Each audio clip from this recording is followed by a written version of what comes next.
everyone. Thank you so much for being here together with me. And this evening we are going to learn God's words together.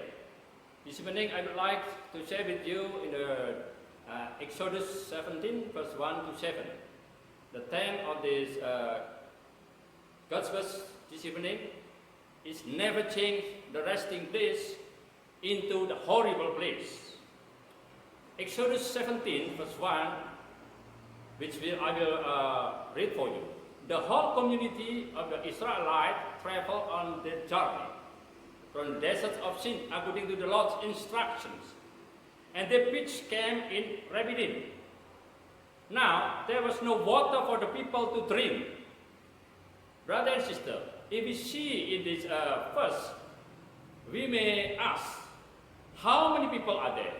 All right, we will see that in the whole community of Israel, may about 2 million people, men and women, old and young, rich and unrich, educated and uneducated, good and bad people as well. They have various characteristics, behavior and temperament. And these people are joined in this journey.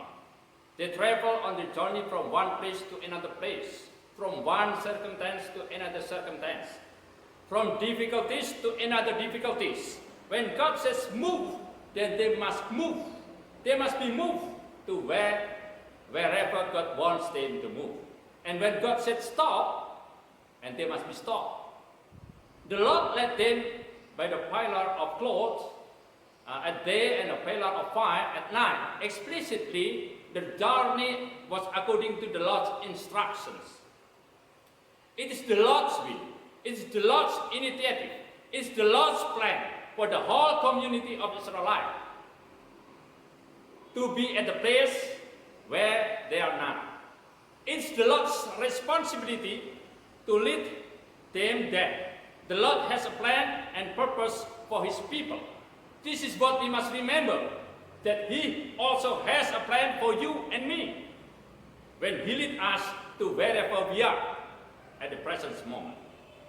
Brother and sister, if we see in the first second, I will read for you. In this context, the Lord led the whole community to the place called Rephidim. Rephidim means spread, underline, spot, refresh. His name has a meaning, a resting place, or refreshing place. God wants them to have a resting place and a refreshing place. What is the purpose of resting place? What is the purpose of having resting place? The purpose of this resting place was to enjoy God's providence, God's kindness, God's blessing in the midst of unresting circumstance, the spread out of God's goodness. So, brother and sister, by learning the meaning of Rephidim, we can understand that God, wherever God leads us, God has a purpose that we have a resting place wherever we are.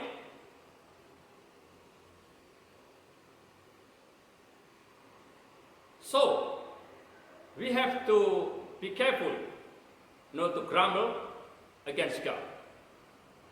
I will read again in the next verse, verse 3 from chapter 17. But in this resting place, there is a serious problem. There is no water for the people to drink.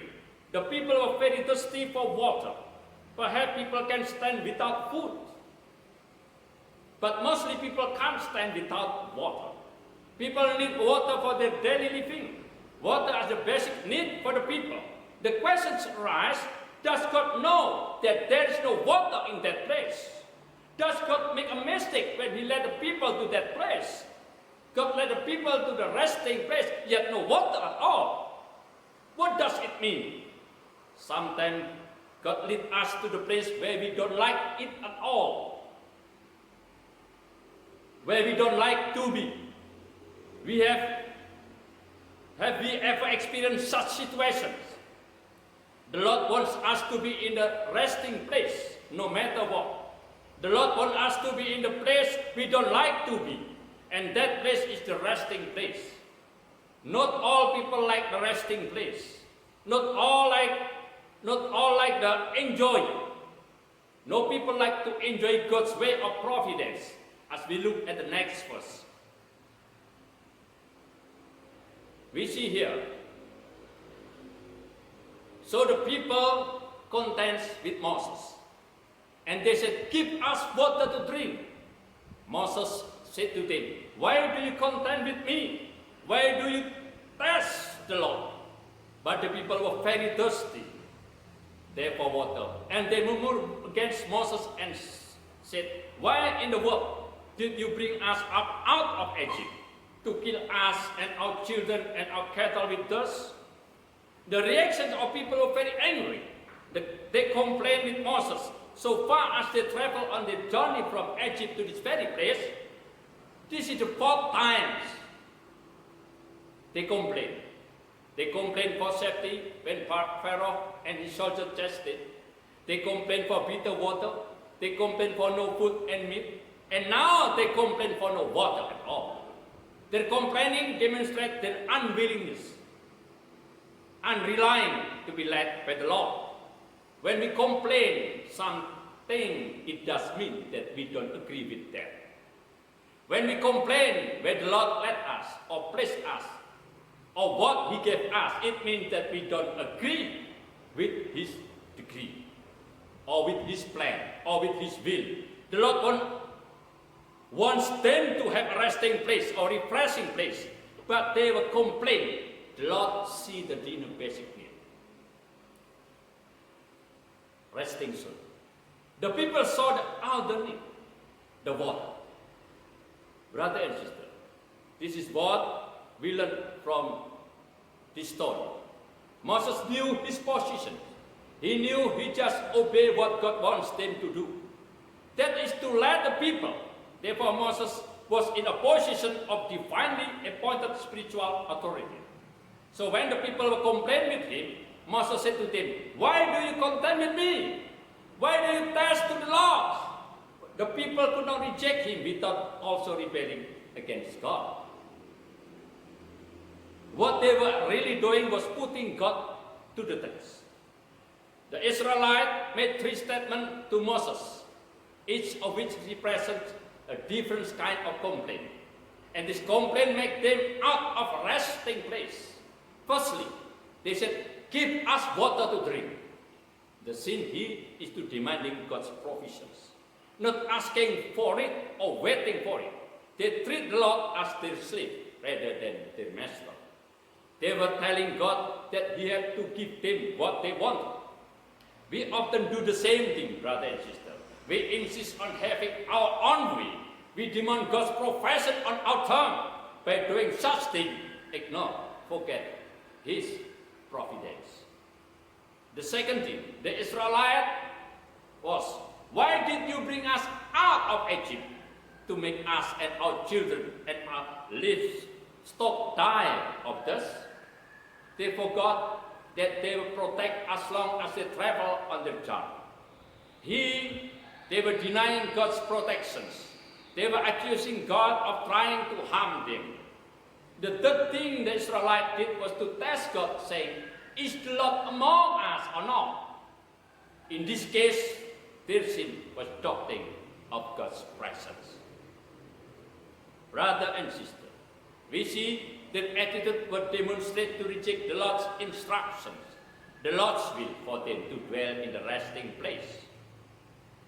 Their attitude drove them away from the resting place to the horrible place. God's people were suffering from the kind of spiritual amnesia.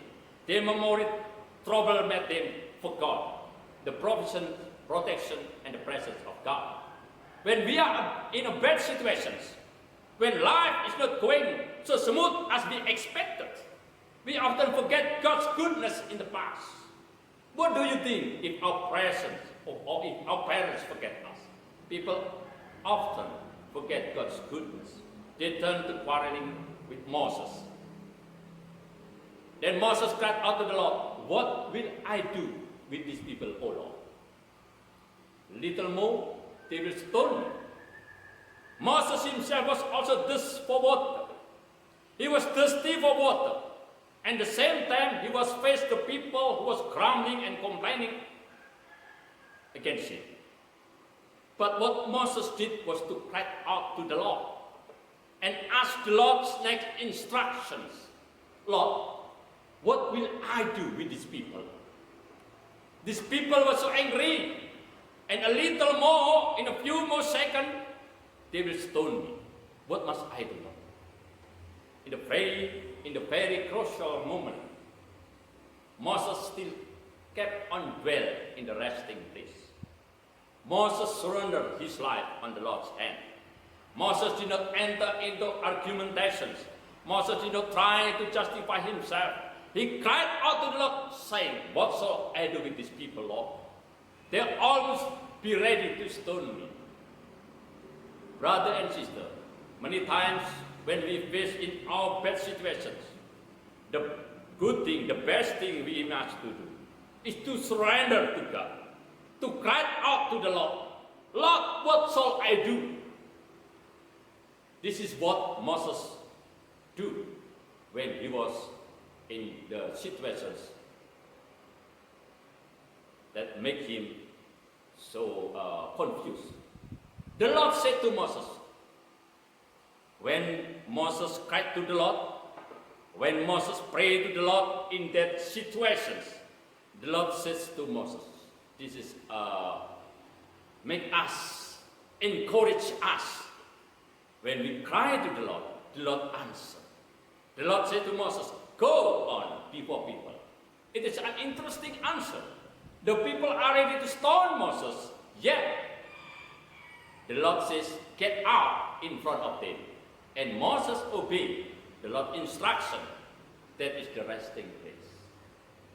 The Lord said, behold, I will stand before thee upon the rock in Horeb, and thou shalt smite the rock, and there shall come water out of it, that the people may drink. And Moses did exactly as the Lord instructed him. Moses did in the sight of the elders of Israel like. And when Moses followed the Lord's instructions, the problem of no water was solvable. Moses showed us that whenever people have a problem, the right solution is to come to the Lord and follow his instructions. That's the resting place, not horrible place. No matter how difficult the problem is, God knew when to do what and how to do it. As we see in the second incident now in number 20, verse 2 to 30. If we see in the book of Number 20, there we read the similar narrative, but it's different in sense. After 40 years of wandering, exactly after the generation of the Exodus has died off, a new generation of Israel came back to the same place where their fathers had been tested with no water. The new generation has the same problem in the same spot. And these people had fallen into the same pattern as their fathers did. They quarreled and grumbled with Moses.